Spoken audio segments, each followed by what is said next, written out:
4.7 재보궐선거와 비교하면 지금 서울의 분위기는 100% 다른 분위기입니다. 1년 전에 서울 분위기는 아주 냉랭했습니다. 그때는 저도 선거운동을 했는데요. 굉장히 초조하고 힘들었죠. 근데 지금은 그렇지 않다. 대법원 라인이 싹 우리한테 있다. 그동안 작업해놓은 게 많다고 말하는 게 녹취록이 보도가 됐는데요. 근데 그거에 대해서 이제 허언이라고 말씀을 하셨는데 실제로 그게 사실이 없다고 어떤 측면에서 보시는지를 좀 한 말씀 좀 부탁드렸으면 하고요. 수행비서가 그런 말을 했다 이렇게 말씀하시는데 제가 수행비서라는 직책을 폄하해서가 아니라 저도 수행비서가 있습니다만 그런 고급 정보를 수행비서가 알고 있기가 매우 어렵죠. 그래서 저는 막판에 급해지니 이것저것 던지는구나 이런 느낌으로 생각합니다. 미디어 오늘 이재명 후보의 막판 상승세가 아주 뚜렷합니다. 승리 가능성이 매우 높아졌다 이렇게 판단합니다. 오늘 후보의 얼굴을 보셔도 알겠고 저를 보셔도 알겠지만 표정이 매우 밝아지지 않았습니까? 정치인의 얼굴에는 효심이 담겨있다 이렇게 얘기합니다. 아주 초박빙 상태이지만 흐름 자체는 윤석열 후보의 정책, 이재명 후보의 상승세가 분명하다. 특히 서울 지역의 변화가 매우 뚜렷하다. 제가 계속 서울에서 이겨야 승리할 수 있다 이런 말씀을 드렸는데 어제 서울 지역의 국회의원들 10몇 명과 통화를 밤에 했습니다만 대단히 고무되어 있는 그런 현장 소식들을 전해드렸습니다. 막판까지 지켜봐야 되겠습니다만 더 절실하고 더 간절한 쪽이 승리한다 볼 때 승리에 대한 확신으로 우리 지지자 당원들께서 마지막까지 한 표 한 표 더 독려해 주셨으면 좋겠다 이런 말씀을 드리겠습니다. 1.5% 정도 승리할 수 있을 것 같다. 그건 저의 예측이 현실화될 것 같습니다. 감사합니다. 네, 질문 받겠습니다.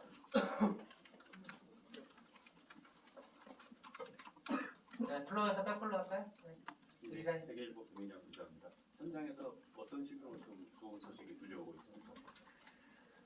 선거 초반에 아침에 출근 인사, 저녁에 퇴근 인사, 또 이제 상가 방문할 때는 매우 냉랭했었다 하는 보고가 많이 올라왔고요. 그 당시에 여론조사 기관들에서 보도한 걸 보면 한 10% 정도 서울이 지는 걸로 나왔었죠. 최근에 출퇴근 인사와 상가를 방문했을 때 반응이 아주 뜨겁다. 또 투표했습니다. 또 꼭 이길 거예요. 간절하게 응원합니다. 뭐 이런 격려성 말씀들을 많이 해주신다고 하는데 이것이 좀 선거 막판에 와서 확실하게 서울의 분위기가 많이 바뀐 그런 현장 분위기를 전달해주고 계십니다.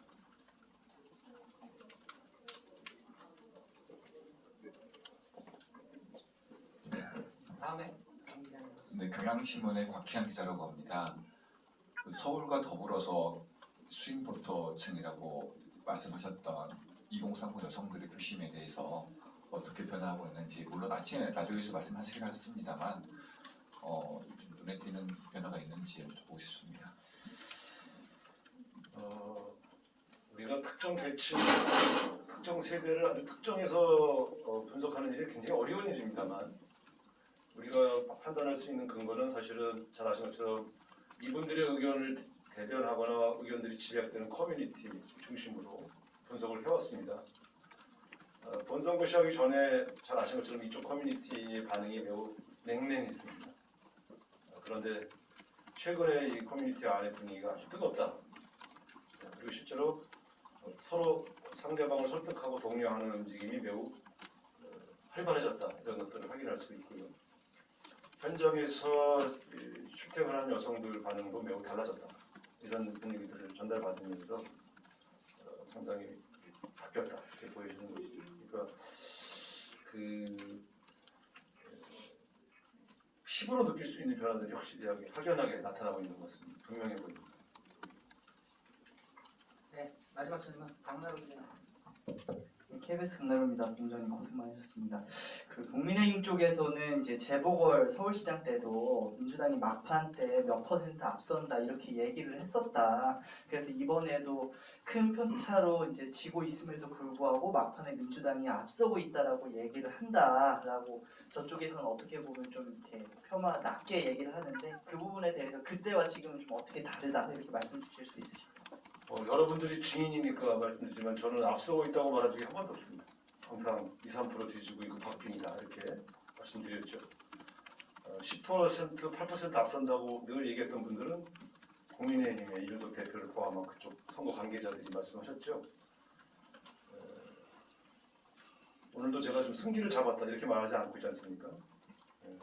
가능성이 열렸다 이렇게 말씀드린 것이죠. 지금 저는 초박빙 상황이다 이렇게 보여집니다. 4.7 재보궐 선거 때는 뭐 제가 그런 말씀을 드린 적이 없어서 근데 4.7 재보궐 선거와 비교하면 지금 서울의 분위기는 100% 다른 분위기입니다. 그것은 아마 국민의힘에 있는 서울 선거운동회 아마 그 상황 관계자들도 아마 피부로 느끼실 겁니다. 그런 측면에서 이 국민의힘 쪽이 오히려 현장을 잘 모르는 게 아닌가 이런 생각이 들고요. 자체 여론조사 결과만 들여다보고 있는 거 아닌가 말씀드리지만 여론조사는 참고용이지 여론조사가 현장을 있는 국민의 민심을 반영하지는 않습니다. 그래서 그렇게 본다면 저희가 더 중요시하는 건 현장 반응들이죠. 1년 전에 서울 분위기는 아주 냉랭했습니다. 그때는 저도 선거운동을 했는데요. 굉장히 초조하고 힘들었죠. 근데 지금은 그렇지 않다. 말씀드리겠습니다. 네, 조 기자님 마지막 질문 받겠습니다. 네. 이제 미디어오늘의 좀 조현호 기자입니다.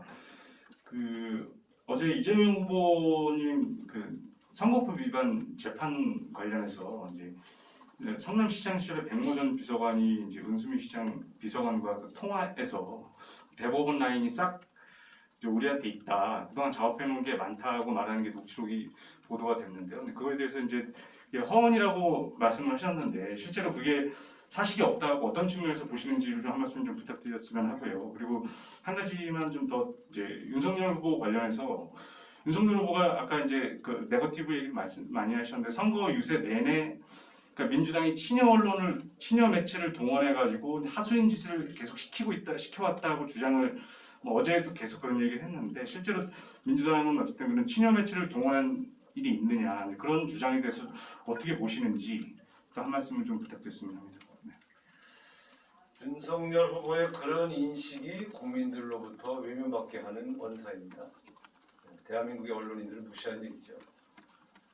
언론인들은 취재를 하고 취재 결과에 따라 기사를 쓰고 있지요. 사실이 아닌 것을 기사화하는 것이 대부분의 언론이다.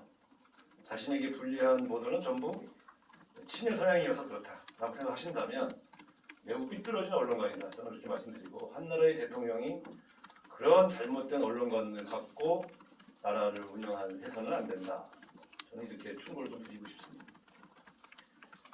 그리고 수행비서가 그런 말을 했다 이렇게 말씀하시는데 제가 수행비서라는 직책을 폄하해서가 아니라 저도 수행비서가 있습니다만 그런 고급 정보를 수행비서가 알고 있기가 매우 어렵죠. 그래서 저는 막판에 급해지니 이것저것 던지는구나 이런 느낌으로 생각합니다. 네, 이상 마치겠습니다.